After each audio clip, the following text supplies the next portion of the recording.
untuk orang-orang yang beruntung nanti cepat-cepatan tunjuk tangan, karena kebetulan dari narasumber kita hari ini sudah dengan berbaik hati datang membawa buah tangan langsung impor dari negaranya sendiri untuk menunjukkan bahwa sebagai souvenir udah datang ke LPNC CIFP 2019. Oke, kita mulai pertanyaannya nggak usah susah ya.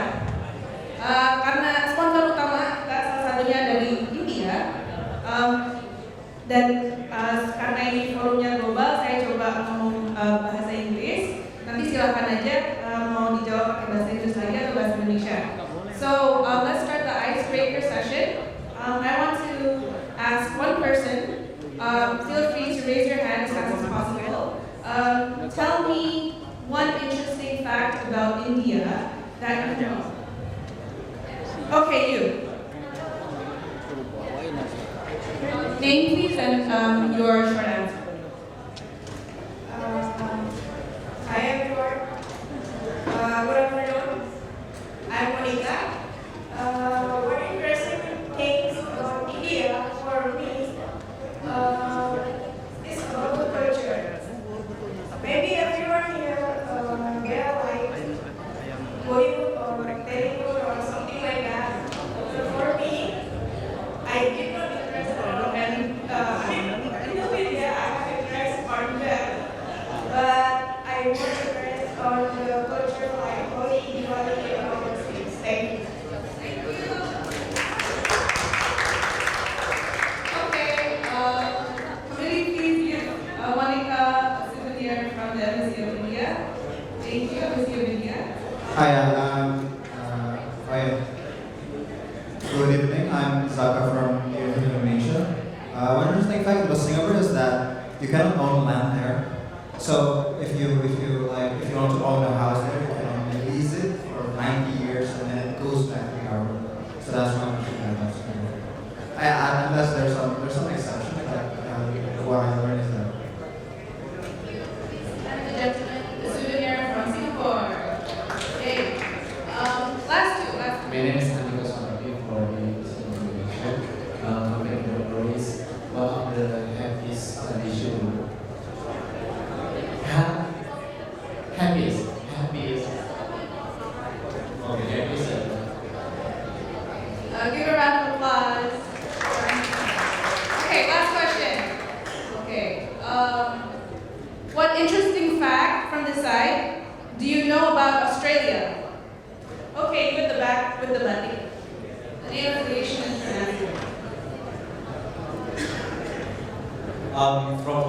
My name is Eka. I'm from Universitas Jakarta. From what I learned the history of Australia, the Aborigine, the way Australia was created is through dreams from Aboriginal people. So, yeah, and also Australia has the biggest rock in the world, located in the West Australia.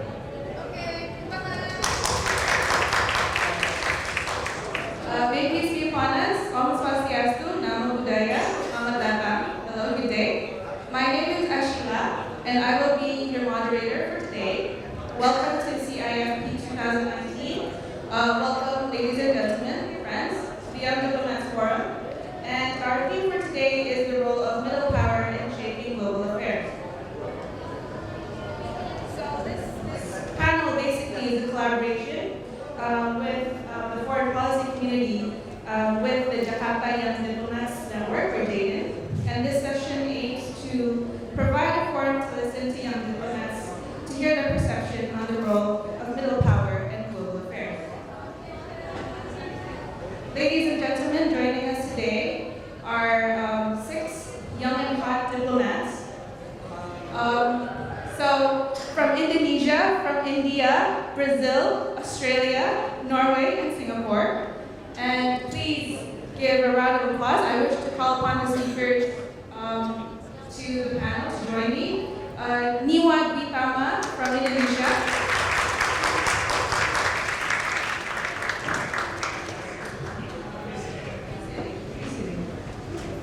Ms. Shruti Pandey from India. India.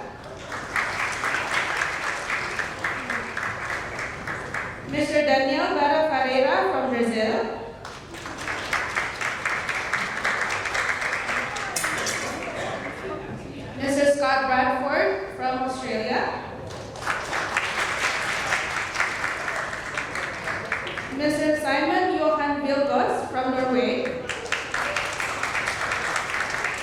And last but not least, Ms. Chanwen Yi from Singapore. YY.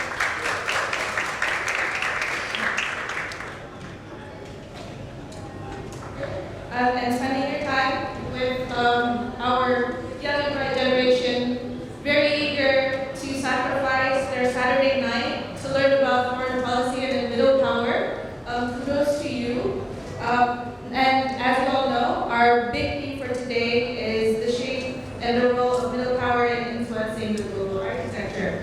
Now, I will start with an open question for all of you here. Feel free, there's enough microphones to go around. There. And in your view, what is the significance of middle power in shaping the global affairs? Feel free to convey your views on this topic. Who wants to start? All right. Good afternoon, everyone. My name is Diwa from Indonesia. I think this topic is very relevant and heavily connected with what we've been talking about in this forum, pulling off the hot piece. The hot piece, right? Given the fact that major power rivalries, geopolitical landscape that's continuously evolving, and among the middle power countries, as represented like some of the speakers here, does have a relevant role in navigating these rivalries. So I would like to share the two main arguments. The first one is that the middle power does have a role in order to reduce the tension between these major power rivalries, because middle power doesn't have as much as heavy responsibility as the major power, like for example the United States with foreign military base and whatnot, and then there's an emerging country like China as well. And I think Padilu has also explained to us this. So, and some of you are the international relations students, right? Not so boring with types of concepts like Thucydides and traps. And we know that in classical realists, most of the emerging power will tend to have a revisionist and then open island to some degree. But given the fact that in the interdependence, economic interdependence that we have nowadays, this is one of the area whereby middle power does have an important role, because middle power, with this material capability, be it GDP and then geographical strategic position, can actually be a linkage, between major powers, US, China, and in Indonesia, for example, Indonesia does have a role through bilateral relation and at the regional level. In ASEAN, for example, how Indonesia can play an important role in creating a regional architecture. My second point is about the narrative that the middle power has. For example, Indonesia has always been the voice of developing countries. It always continuously promotes the democracy, the values of democracy, and the importance of human rights. And as you know that way in the 1950s, Indonesia also plays an important part of Bandung Conference, the creation of non-aligned movement, which eventually brings about the idea of South-South cooperation. Because when we think about developing countries, we see aid from the North Global or the wealthy countries. There are some symmetrical relation between the way how we see the interest between one countries to another. So I think middle power can be the bridge, can play an activist role to be a bridge builder between South cooperation and try to grow together, because we used to be the countries who are developing, past globalization, and these are some of the narratives that we want to promote more, the importance of democracy and development. Thank you.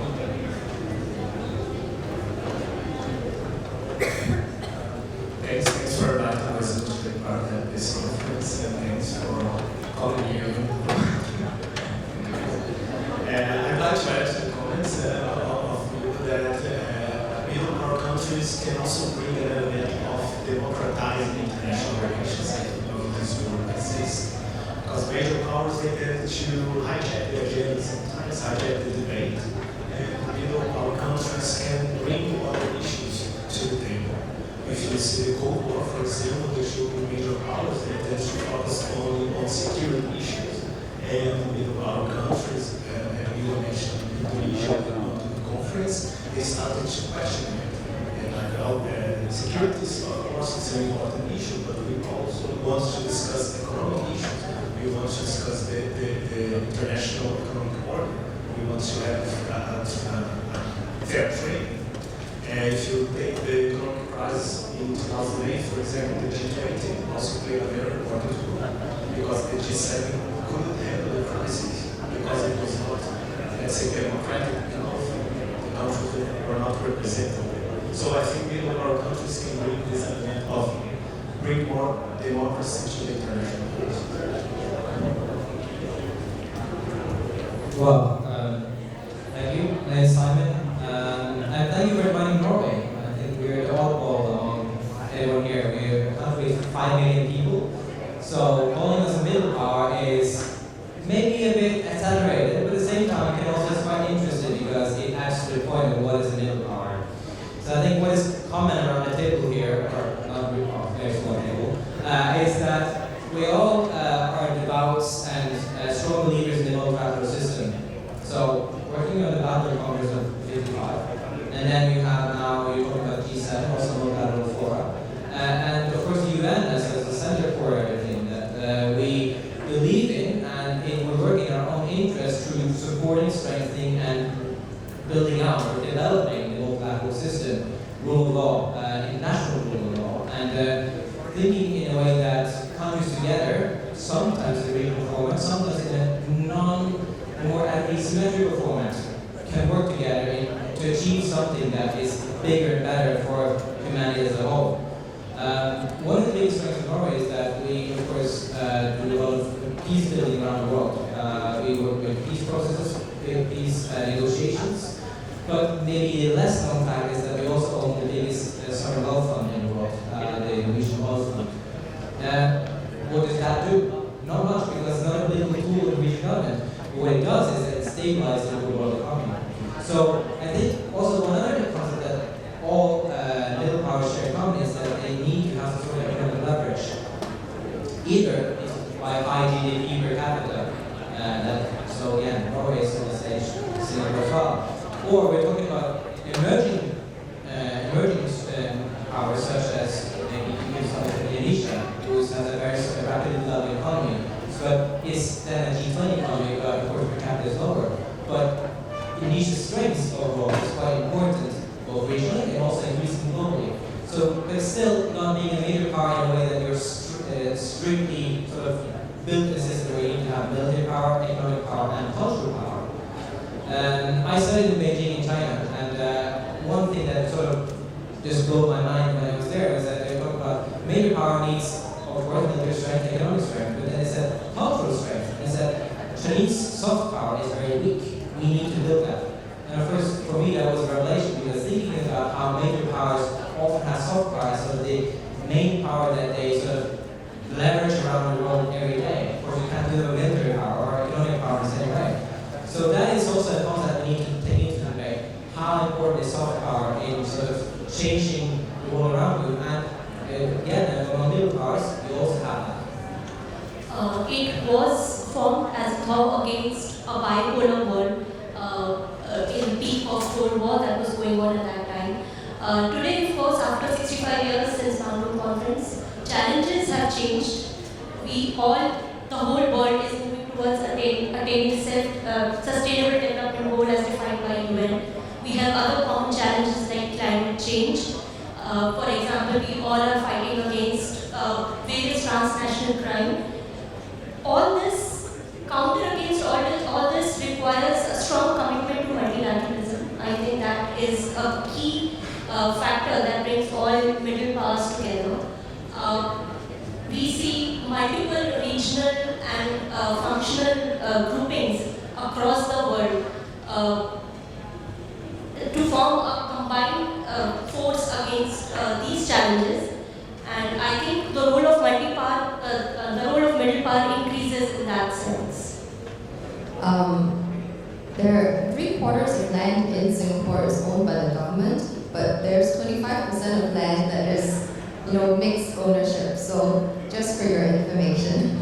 But what might be interesting is that Singapore is very small geographically, just slightly over 700 square kilometers. So Singapore is considered a small state rather than a middle power. What this means is that we are price takers, we are not price makers. We have to take the world as it is. And intrinsically, small states don't have value in the global system. So what this means is that we have to make our voices heard in different ways. For example, Singapore, about 30 years ago, we initiated the Forum of Small States, FOSS, in the UN. So from an initial grouping of 16 countries, we are now 107 members in the UN, comprising countries from different continents. And what this means is that as small states, even individually, if we cannot make our voices heard, as a grouping, we can make our voices heard. And this is what other speakers have been talking about. Multilateralism is very important, and that is something we have to uphold.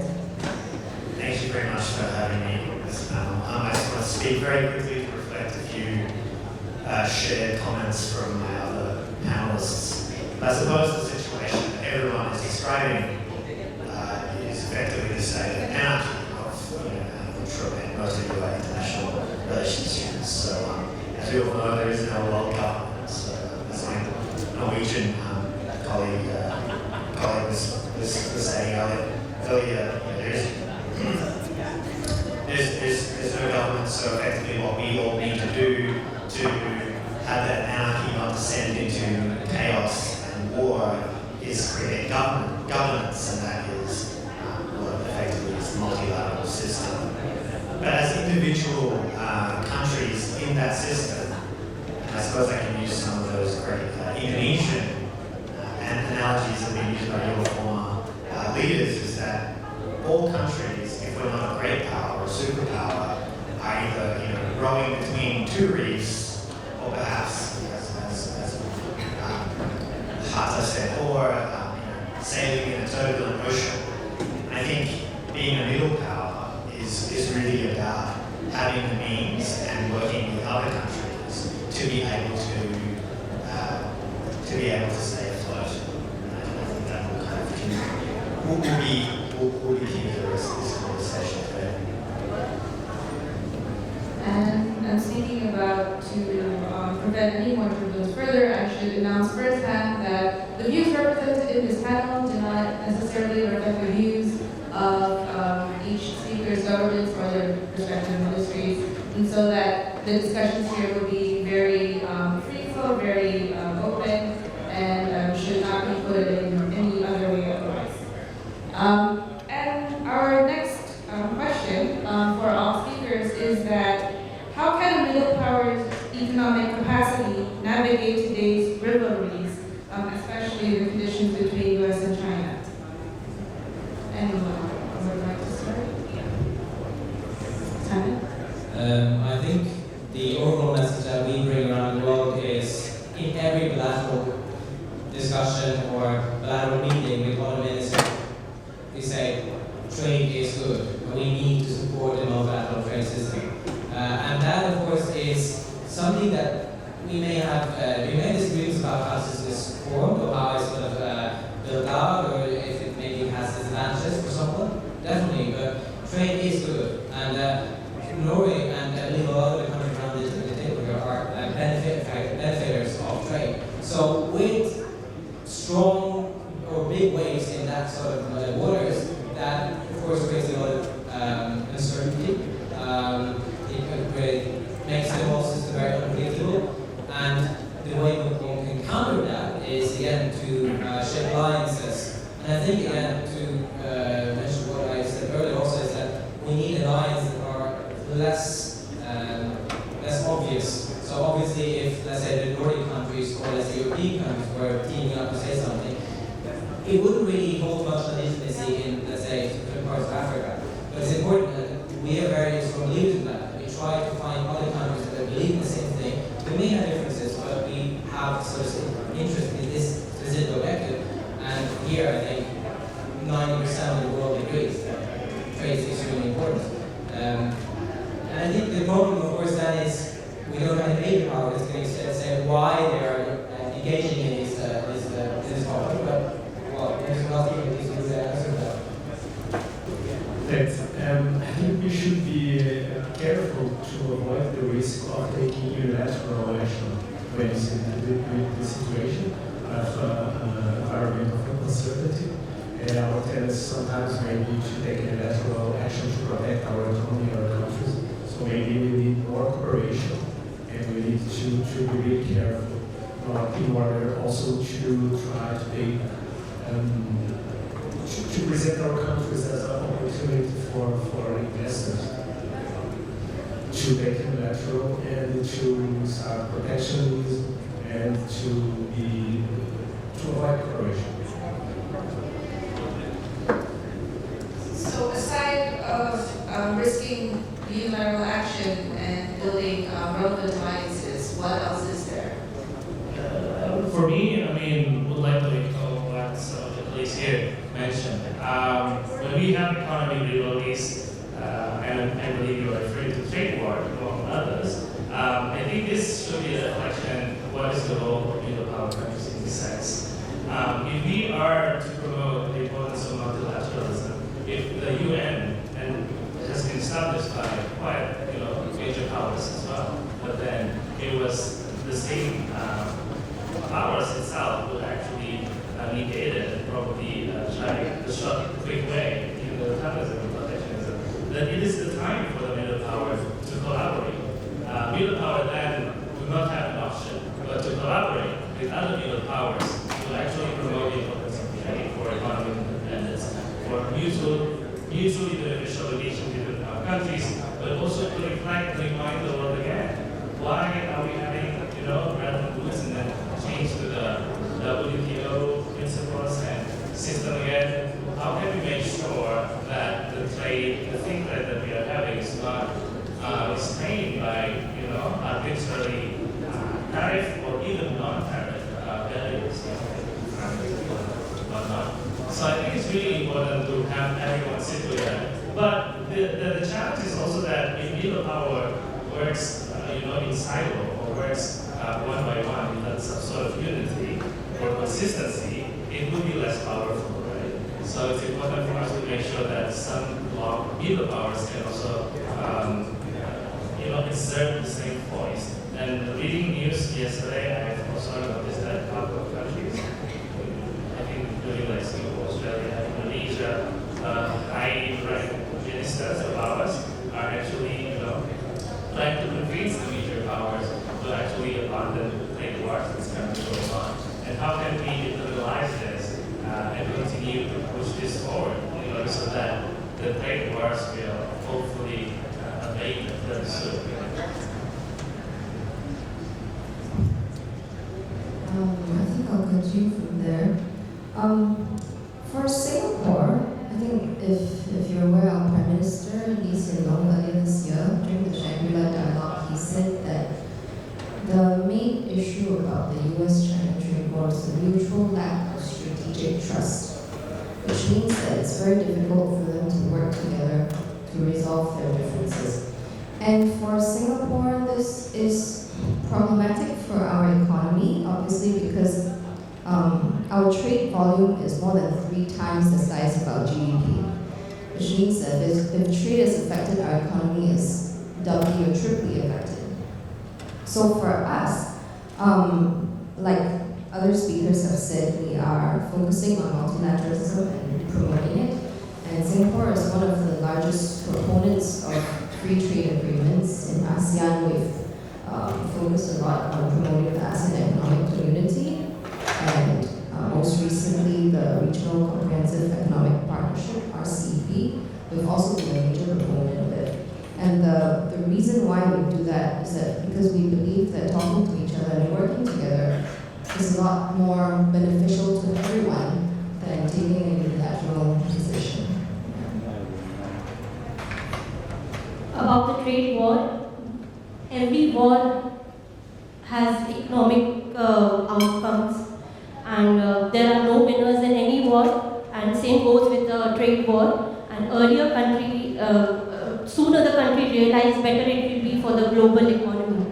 About the economic collaboration between the middle power to counter such trade war. I think economic diplomacy in today's day and age is much beyond simply trade between countries or bilateral trade. It's also about developing connectivity.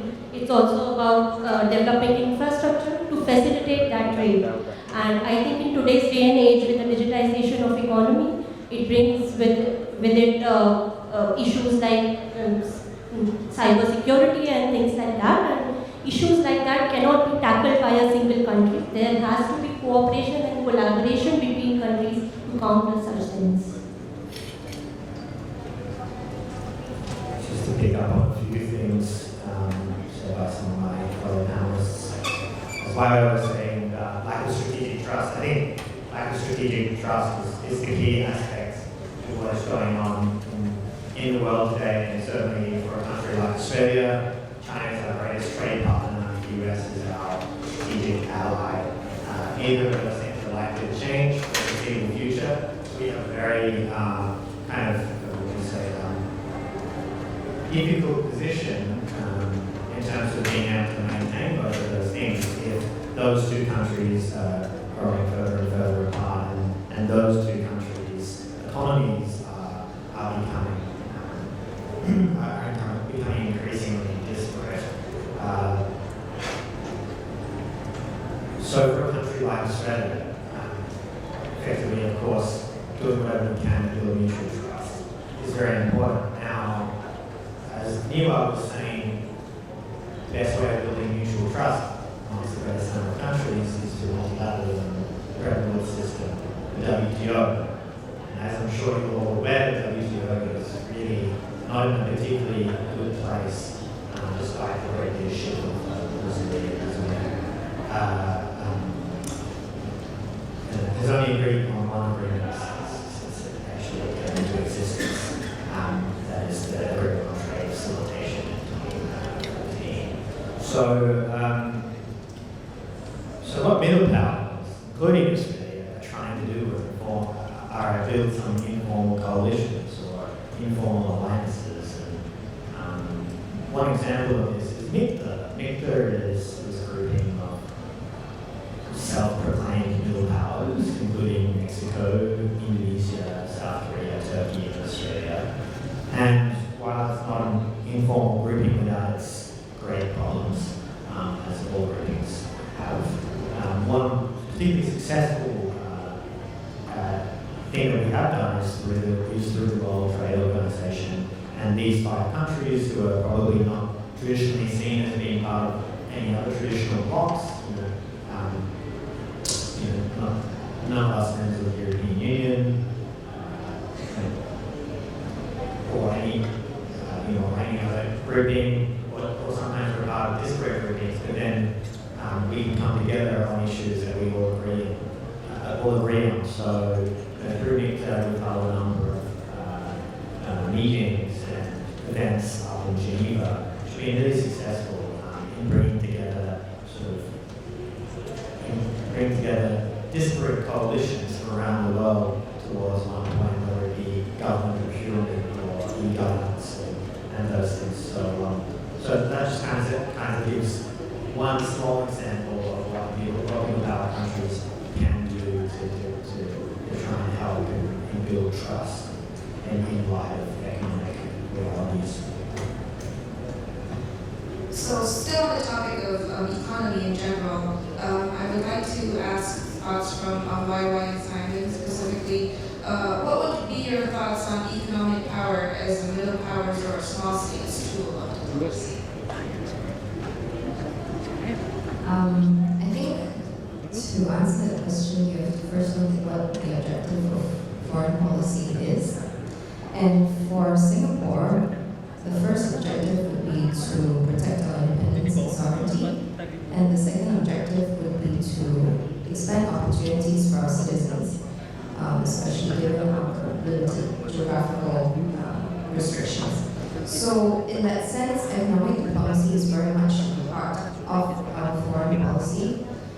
It's a tool for us to benefit not only ourselves but for the partners, and that means maximizing the substantial partnerships as much as we can get. Perhaps I can just give examples using Indonesia. Singapore is the top foreign investor in Indonesia since 2014, and we are the third largest trading partner for Indonesia. And if I can just list one example of what we have done so far. So in 2016, President Jokowi and Prime Minister Lee, they inaugurated the Kendal Industrial Park in Central Java, and that the KIP, as we call it, has for now over 58 committed tenants and over 642 million US dollars in commitments. So this is something that I think shows how tangible economic diplomacy can be. It will not only bring economic benefits for both our countries, but also provide employment for Indonesians and so on. And as neighbors, I think we do need to focus and prioritize on our region before we go out elsewhere. This is a very big question in a way. So building a bit on what I was saying, of course, private enterprise and private investments are always important for us as well. But I mean, the Norwegian government through the Norwegian pension fund is a huge investor abroad. So the pension fund is over $1,000 billion US dollars, and that's being invested broadly all over the world in different companies. But it's not a political aim or a political direction. The government has nothing to say about investments. But of course, it gives us relevance when we are, let's say, trying to get meetings or make ourselves heard, or we would like to approach an initiative with someone at some point. So I think when you have divided three, so you have to be relevant, and you have to be creative, and you have to be specific and be very targeted in what you want to achieve as middle power, because you can do everything because you don't need power. So being relevant, that also means that you need to show something. So having a high-tech economy, for instance, in certain fields, that's a good starting point. So we have sort of our discussion, and then being creative, meaning that, for instance, we also have a lot of funding for the UN and for development cooperation aid, but it's very old school if you just think of that as giving money to other countries. For instance, we are now having an initiative together with Indonesia that I think is a brilliant idea. So Norway is the donor. Indonesia is actually the implementer and sort of the country who is doing things because they do it in a South-South perspective with Timor-Leste, with UNDP as a partner and how to sort of best practice and how to use the best examples of that project in Indonesia to use it as well elsewhere in the world. So I mean, everyone benefits. But also it's about to build up Indonesia as a future donor and an aid donor in a South-South perspective, because we believe that we cannot, go around and teach our ideas about how to use things better, because actually Indonesia has much better and newer and better ideas about how to do that, right? That's a great way of doing things. And then you have to be selective. So, of course, we, as a government, cannot choose, or like each person cannot choose that Norway should be good at this and that, but let's just define what our strengths and what our weaknesses. We are not best at that, so let's leave that behind and let's work on what we can do, and let's try to figure out who else is better at that, and then work with them and make them shine as they go forward. So in summary, in order to make it an effective tool of economic diplomacy, you first have to enact your national interests and perspective what you want, whether it be available platforms such as cooperation, and determine the terms going forward. And now the next question would be for Scott and Noah. How do you describe the current state of regional cooperation? How could middle powers improve the regional architecture? Scott.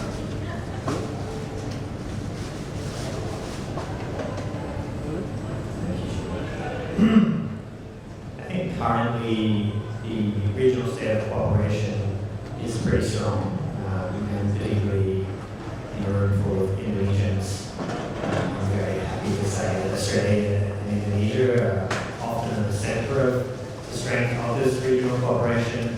We Historically, we've done lots of things together. Together, we more or less came up with APEC, the region's preeminent economic forum, as well as the ASEAN Regional Forum. We were both instrumental in creating that, and we can be very thankful to Indonesia for their insistence of us being included in the East Asia Summit when that first came about. And today, we've also cooperated very closely and very supportive of Indonesia's leadership on the ASEAN Indo-Pacific Outlook.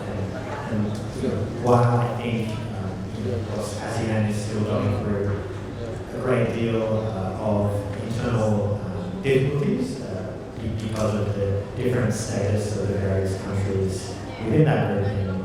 Nevertheless, I think ASEAN's centrality for the region is pretty clear, and certainly Australia is very supportive of that. And I think that with that ASEAN centrality in place, it's a very key building block for regionalism. Of course, we've already mentioned RCEP, this new economic agreement, which we see as kind of very important to the future of economic integration in the region. And probably the East Asia Summit functions very well as the region's preeminent forum to discuss strategic risk. So I think Australia, we're very proud and happy to be central to both of those organizations, particularly working with Indonesia, but also all of our regional partners. I think echoing some of the points that Scott has also brought to the table. If you live in a neighborhood, you want to make sure that that neighbor will be safe, right? The people are prosperous and well-fed and happy together. So of course, regional architecture is an important part of Indonesia's foreign policy through ASEAN mechanism between ASEAN United States and ARF, which includes Australia as an important actor in that forum as well. Has a very important function to secure the region, to build this strategic trust that has been lacked for a couple of years among these major powers. Right? Now it's really up to us in the States and its other partners. How far are they going to use this platform, the ASEAN mechanism, the IRF, to be able to resolve differences in the region, in Korean Peninsula, in border management issues that we have. I just want to emphasize one thing that I also quoted from, the latest book of ASEAN. It's basically said how quite a number of people has a false sense of achievement about what ASEAN has done. Because sometimes we do have this ASEAN spirit, we do have solidarity, principle of non-interference and whatnot. But if you look at it, there has been fantastic achievement that ASEAN has made. It doesn't become a balkanized. Solidarity keeps them strong together, and then Jakarta Forum meeting, which also helped resolving the issue of Cambodia, and then other tension that happens in the region. So I do believe that by carrying each other with ASEAN in the States, for example, with the support of the partners, ASEAN, through its ASEAN mechanism, ASEAN-led mechanism, can actually resolve the strategic issues in security or even the economy, hopefully. And RCEP, we do have that. Hopefully can also bear some productive outcomes to our prosperity in the region. So I believe that ASEAN would still be, an important part of the regional architecture in Southeast Asia, but also beyond, together with its partners. So talking about the greater neighbors within the globe, how does middle power complement the current major power dominating order? What do you think as I would set my answer in the complement that Brazil can bring to work on in 3 points. First, you should be a source of regional stability. You have to go things down in our region. So if you take South America, we don't have a conflict between countries for many decades. And that's because we are always trying to, we have our difference, we have huge difference, but a middle power country has to, let's cool. Let's cool the situation. Second, to protect and promote multilateralism and inclusive multilateralism. Brazil now has just hosted a BRICS meeting, and there was a clear message. No matter how big you are, no matter how immense your resources are, no matter how powerful you are, you get together. You need to get together to solve some problems. You need to promote international citizenship. And the third is to promote South-South cooperation in the sense that we need to share our achievements. Not aid, not assistance, but real cooperation, mutual benefits, because we all need, we can always learn something, no matter how minor country you are, how big you are, you can always help and you can always do. Do you think what's our BRICS? Sorry? The BRICS group from India, do you have any thoughts? What are the advantages of the BRICS group? I think BRICS is the only group that has an interesting story. It was not created by the countries itself. It was an economist who was analyzing and mentioned that BRICS, in the time it was on Greek, in South Africa, and that South Africa is now with us. It was not created by the countries themselves. So, and then you saw, well, it's a good idea, let's get together, let's talk. So, for example, in the last year, we had 100 meetings of ministers and authorities. We now discuss a lot of subjects, not only foreign policy, but we have even members of parliament get together. For science and technology is a big issue. It was in the Brazil summit. So I think it's another platform, a multilateral platform. We don't want to teach anyone like the lessons. We want just to find good solutions. I think what brings the sheer volume it brings on the table when it comes to population, more than 40% of global population is included in BRICS. In terms of GDP, again, 30% of global GDP is part of BRICS.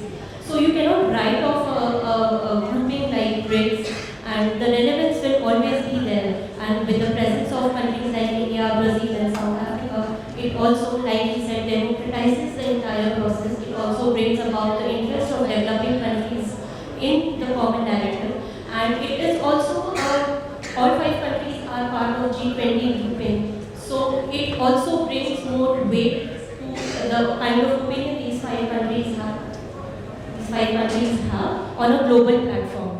About complementing the global power, I think there are, like he said, South-South cooperation between countries of the region specifically, and fighting common challenges between the countries is very important because it cannot be tackled without collaboration and cooperation.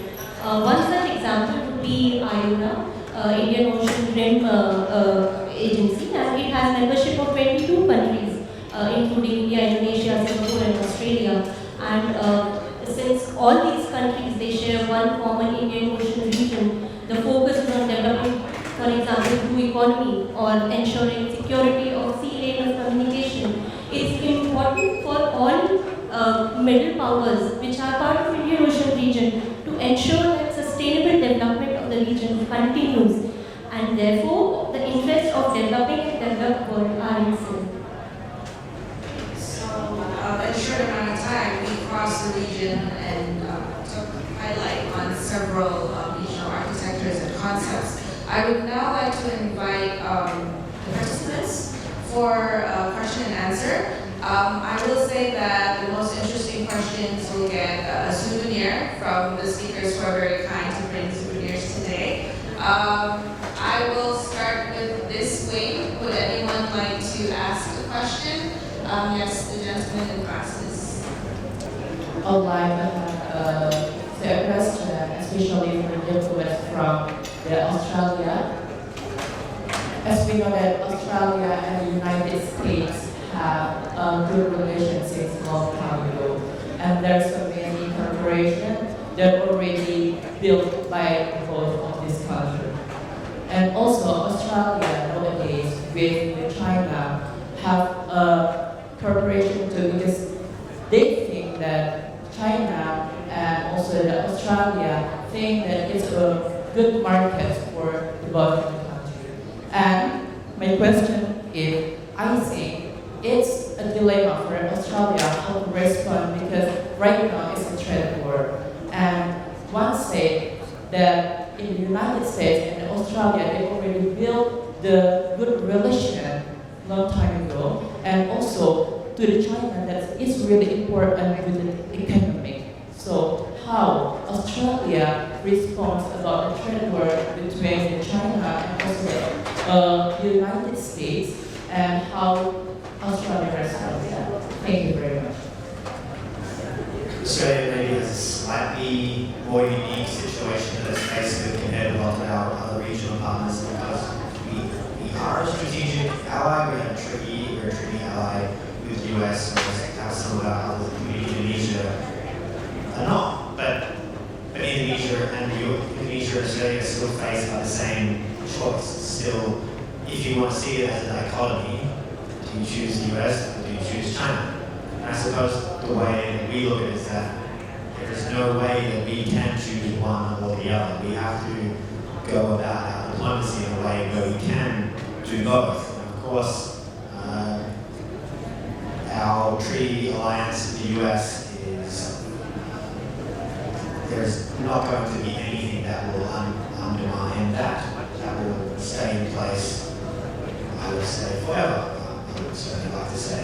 Correct, so we would not be doing anything that would ever question that in any way. But of course, our trade relationship with China, as I said, is the number one trading partner, means that we need to look very closely at our relationship with China. But of course, we also approach our relationship with China not on their terms, but on equal terms.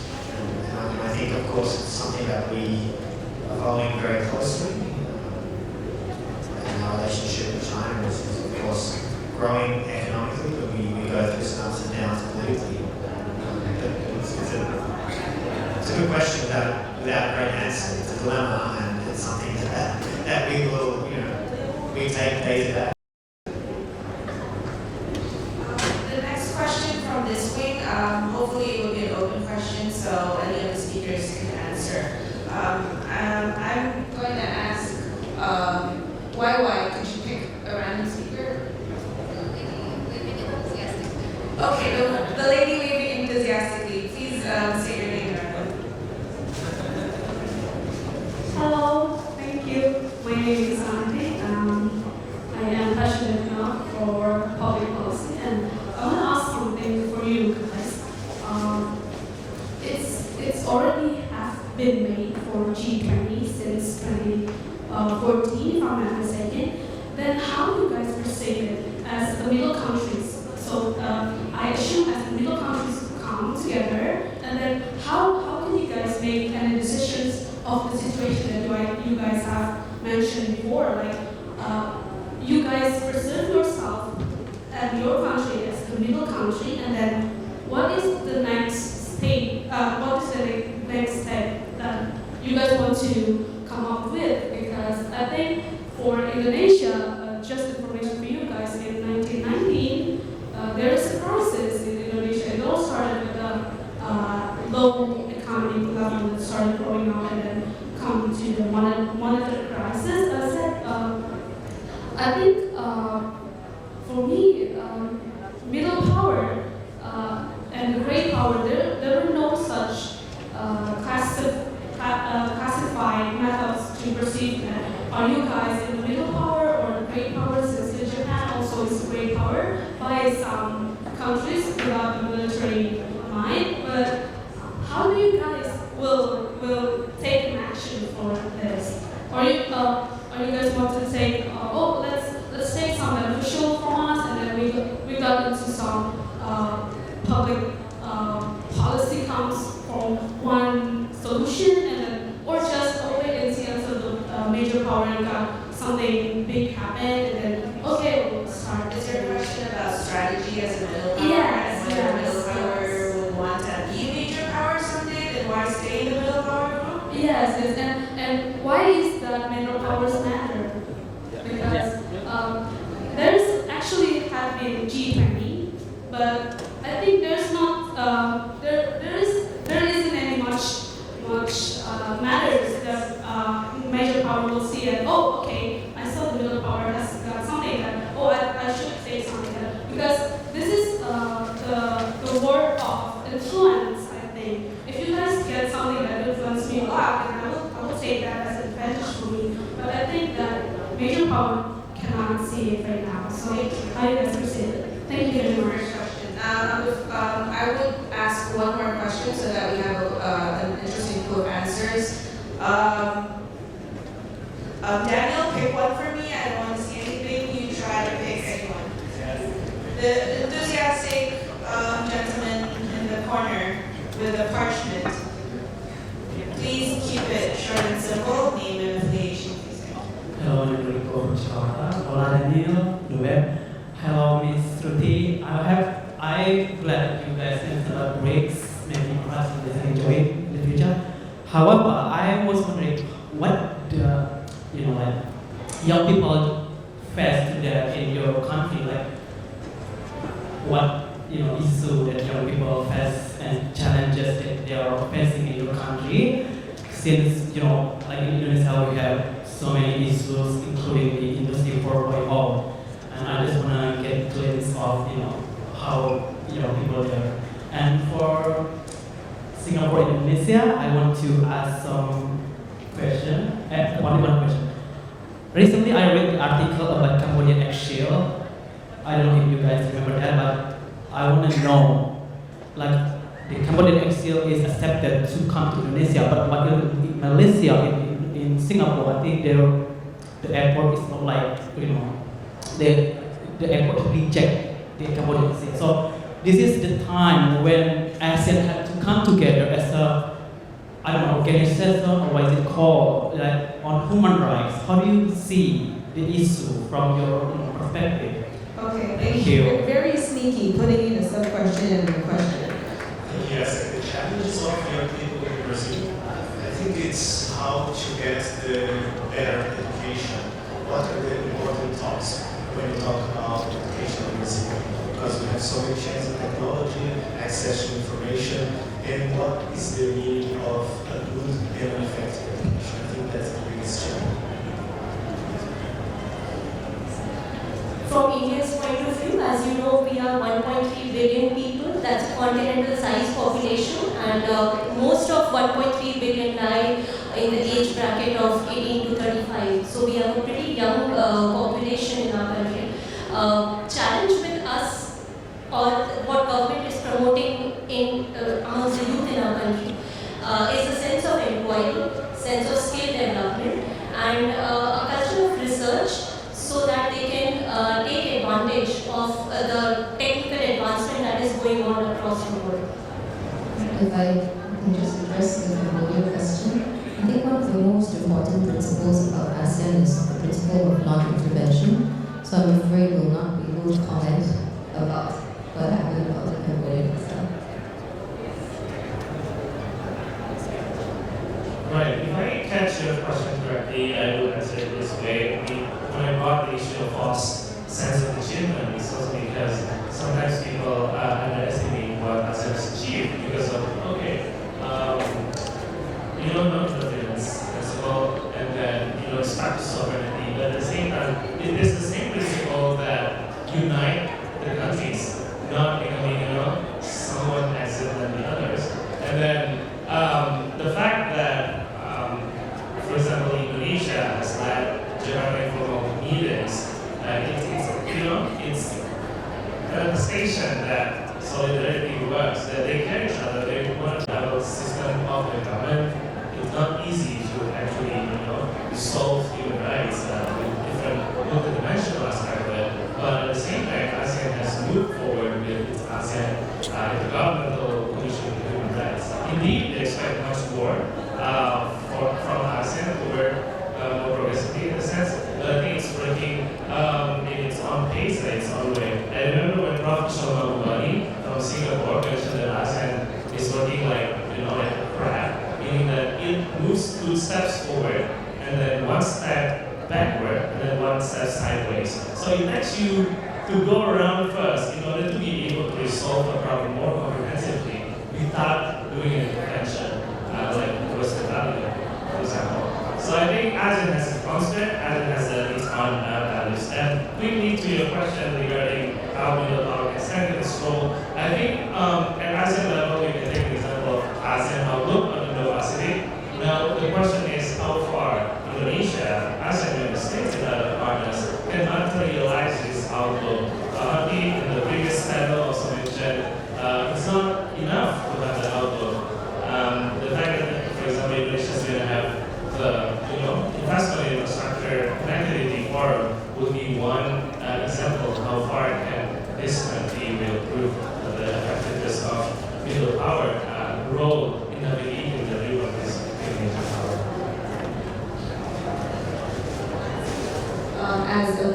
statement, if what the participants can take away, could you please give a one-liner, why Simon, Scott, Shuki, and Daniel, about the thoughts from the session?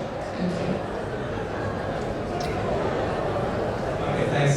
I just want to address the question about the G20 because Germany was a host of the G20 summit a few years back, and then they invited non-members because they thought they could give additional benefits to grouping. So I mean, groupings are not necessarily fixed, and I think is the beauty of middle powers that they can be more flexible than major powers. And it's not a point about major powers actually, middle powers getting somewhere. I mean, the most important thing is that we're comfortable within our space. In economic affairs and military affairs, we're part of NATO. That's a very unique protection for us, right? But of course, for us, and I think a lot for others, is that we want to see a more developed and more well-functioning international border. And that, of course, is a long-term, long-strategic goal that I think is difficult to achieve. But we have to work on it. That was the closing statement, more or less, I'd say. I think in closing, it's been a pretty good discussion. I think thank you for your questions and thank you for coming here instead of the celebrity panel. It's probably full, yeah.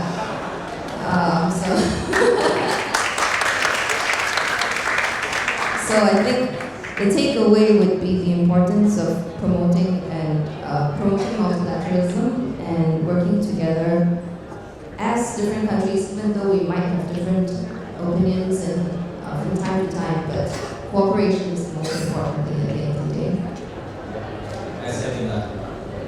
Yeah, I think as future leaders or the current leader of some of us, of our country, I believe it's really important for us to remember what's being taught here. The spirit that the middle power reflect to the world, that we can unite to make the world a better place. Okay?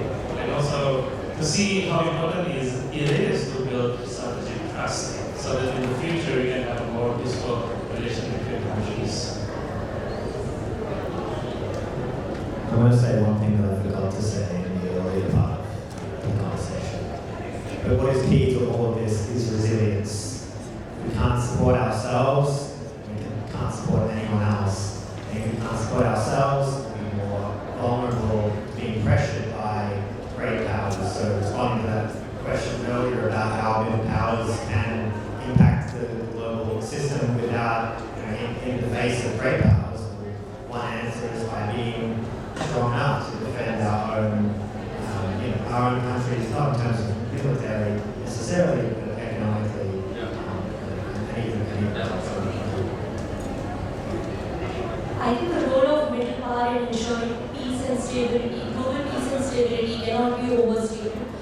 And therefore, the role of middle power in promoting multilateralism is the key for future peace and stability of the world.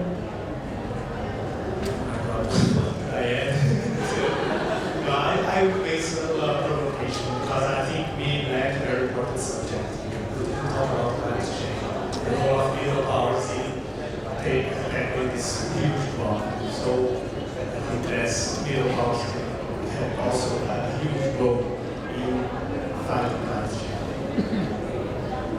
And in closing, I would like to say, all in all, middle power is still a working concept, regardless of the scholar who said it. We see that from the discussions here, it could fit in any context, be it from climate change, trade, strategy, and very, what's most important is really recognizing what is this thing that you want to convey, being very receptive of your counterpart, and what sort of interests, what sort of measures would you want to implement to have a better strategic cooperation, and not just a generic cooperation. And I guess, and all in all, we should believe in middle power more. Lastly, I think you guys, as students, as activists, and as scholars, that's a very important role in making the narrative, contributing to the formulation of foreign policy of your own country or even beyond. So I think it's really great that you asked the questions. Some of them are very difficult, very enthusiastically, and hopefully you guys will be the future leaders that contribute to this work as well. Probably the last thing for me is that if you want to make cooperation, make it very in simple terms, because for the legal people, we just want it very forward, don't make any ambiguity. And so thank you